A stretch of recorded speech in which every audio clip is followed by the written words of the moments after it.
Prévenir vaut mieux que guérir, c'est ce qui ressort de l'atelier sur la cartographie des risques électoraux qui s'est ouvert ce 23 juillet 2025 au quartier Louis dans un hôtel de la place.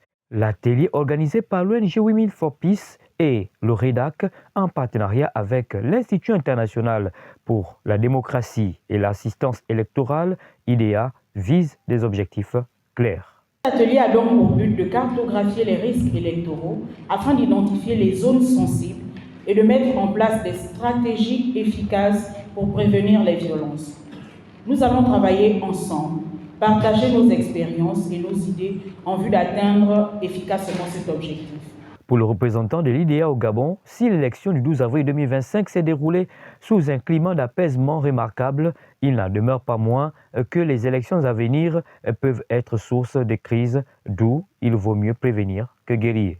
Et comment ça va se produire, ou quel sera le résultat pendant le processus électoral et sera un débat intéressant à échanger dessus aujourd'hui.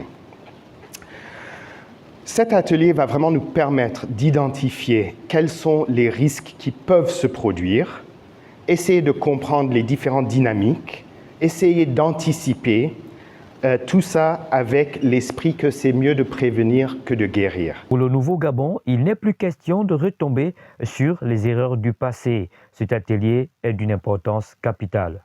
Il s'agit de savoir comment les recenser, comment les prévenir pour éviter de retomber sur ce qu'on a vu dans le passé. Ce sont donc des travaux qui se tiendront sur 2 jours durant et qui, espérons-le, aboutiront à des résolutions concrètes pour un bon déroulement des élections législatives et locales qui se pointent à l'horizon.